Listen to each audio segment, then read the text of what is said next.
एक बाउल है जिसमें एक मास रखा हुआ है नीचे। तो इनिशियली हम इसको शार्प हिट करते हैं जिससे बाउल में कुछ वेलोसिटी आ जाती है।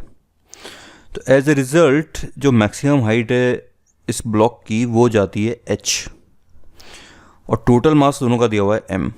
तो we are only given mass of the combined bowl and block and height it goes to, maximum height it goes to. ये सब हमने वेरिएबल लिए हुए हैं m1 m2 u v v1 v2, ठीक है।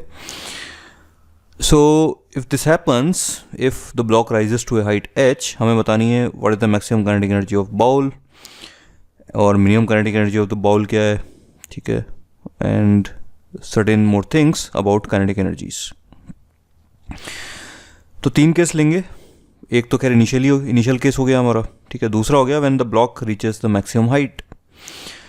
तो जब वो मैक्सिमम हाइट पे पहुंच गया तब उसकी स्पीड, ब्लॉक की स्पीड बाउल के रिलेटिव 0 है, तो दोनों की स्पीड मतलब सेम है, तो v मान लेते हैं दोनों। फिर जब ये वापस नीचे आएगा तो अभी इसको और पुश कर रहा है ना, भाई ऊपर चढ़ा तब भी इसकी वेलोसिटी कम कर रहा है, फिर जब नीचे उतरा तब भी इसकी वेलोसिटी कम कर रहा है। तो जब ये नीचे आ जाएगा तब मान लेते हैं इसकी वेलोसिटी है v1, इसकी v2 है, so this is when v1 is minimum, ठीक है।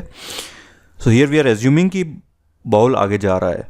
अगर बॉल रुक ही गया, भाई ये जब ये ऊपर चढ़ रहा है ना, तो भाई ये फोर्स लगा रहा है इस तरफ, तो हो सकता है वो बॉल यू टर्न मार ले। तो उस केस में तो obviously minimum kinetic energy, minimum velocity will be 0।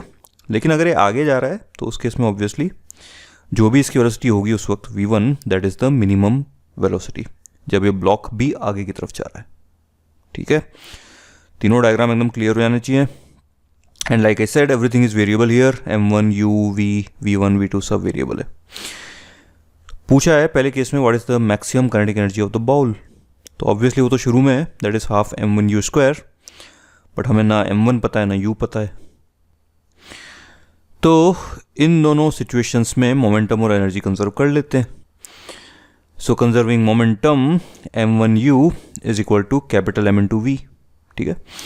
और kinetic energy conservation, so half m1 u square, not kinetic energy, I mean total energy conservation. So half m1 u square is equal to half capital mv square plus m2gh, ठीक है। So work done by gravity is change in kinetic energy, या यूं कह लो initial total energy is equal to final total energy. So from these two we will eliminate v and we will get the value half m1 u square, that is mgh. अब let's do the momentum conservation between a and c, क्योंकि हमें अब minimum kinetic energy की बात कर रहे हैं। तो वही एनर्जी और मोमेंटम कंजर्व करते हैं between situations a and c। So m1 u is equal to m1 v1 plus m2 v2 and half m1 u square is equal to half m1 v1 square plus half m2 v2 square। तो m1 m2 रहने दो, just let's eliminate v2। तो what will get is v1 is equal to 1 minus K by 1 plus K into U. यहाँ पे ना इसकी value m2 by m1 की value k रख दी हमने। सो this is the minimum kinetic energy अगर ये टर्म पॉजिटिव आता है तो, ठीक है, अगर ये टर्म पॉजिटिव आता है तो।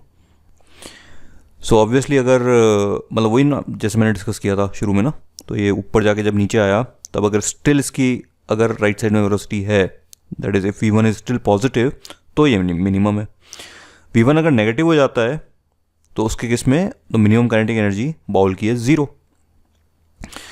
तो देखते हैं बी पार्ट क्या है। So if the bowl is lighter then the block, so if m1 is less, so if m1 is less तो v1 नेगेटिव हो गया है ना। इसका मतलब मिनिमम काइनेटिक एनर्जी थी जब वो रुका फिर वापस उल्टा चला।